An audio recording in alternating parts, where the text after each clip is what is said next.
Hi everybody, my name's Tom Stubbs. I'm a real estate agent with RE/MAX Equity Group in the Portland, Oregon area, including Southwest Washington and Vancouver. I'm also licensed up there. I've been selling homes in this area for almost 30 years at this point, and I've been doing these videos for a long time. I think the very first video I ever did was about 10 years ago. Kind of do them on and off. So I thought I would kind of jump back into it and start doing a few more videos for you.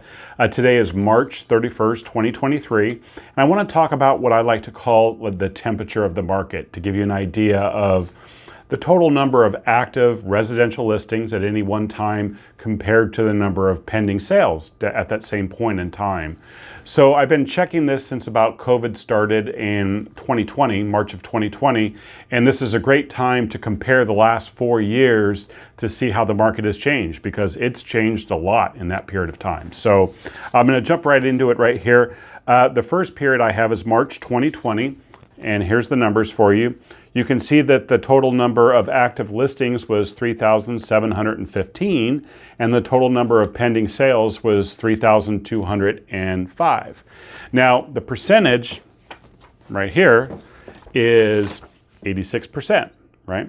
So basically, the pendings are 86% of the active listings. That's kind of what our number is right now.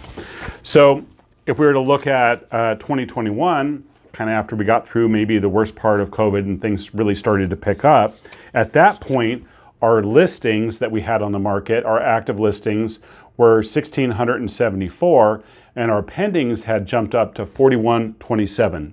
Pretty big increase, 4,127. That percentage, if you look at that, was a huge increase. It was 246%. So the temperature of the market just jumped up dramatically. We went from 86% up to 246%. March of last year, March of 2022, our listings dropped even further. We only had 1,305 listings, and at that point we had 3,749 pending sales. So if we were going to check the temperature of that, it was 287%. So we had went from 86% up to 246%, and now all the way to 287%. So a huge increase. Essentially, we had almost 3 times as many pending sales as we did active listings at that moment.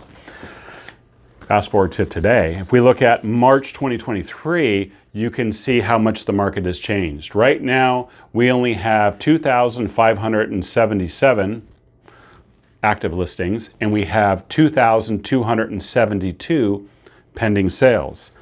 That is a temperature of 88%, which is a huge drop from when we were just over at that temperature of like 287%.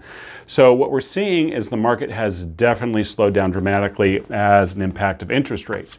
But what I find most interesting is if we were to compare 2020 and 2023, the ratios are almost identical. And in fact, on the surface, it looks like the ratios were a little bit worse in 2020, but that's not the full story, because we have to look at the total numbers. And if we look at the total numbers here, you can see our listings are way down. We used to have 3,700 listings back in 2020, and in 2023 we only had about 2,500 listings, but the pendings is where you're really seeing it. We had basically 3,200 pendings compared to 2,200 pendings, which is 1,000 less homes for, with accepted offers. So it's about a third less. So what we're really seeing is the market is still kind of correcting. I like to call this information more like the internal temperature of the market. There's a lot of other factors impacting it: interest rates, days on market, total number of sales. Those things are all still playing out right now. And all of these numbers, as far as I'm concerned, selling homes as long as I have in the area, this market has been abnormal for at least 5 to 10 years. So even when we started 2020, we weren't at a normal market at that point. We were starting to go through this crazy shortage of inventory, and that's when the market was in such a frenzy with multiple offers. Now that interest rates have went up, the inventory hasn't climbed as much and the sales have dropped. So we have kind of this balancing happening at this point. So it'll be interesting to see how things play out over the next 6 months to 12 months and how much it changes. I'll continue to keep you posted on this information. If you ever have any questions, don't hesitate to call. You can always reach me at one of these numbers. Well, that number up there, 503-869-4744. Once again, this is Tom Stubbs, and I appreciate you watching this video. Have a great day. Bye.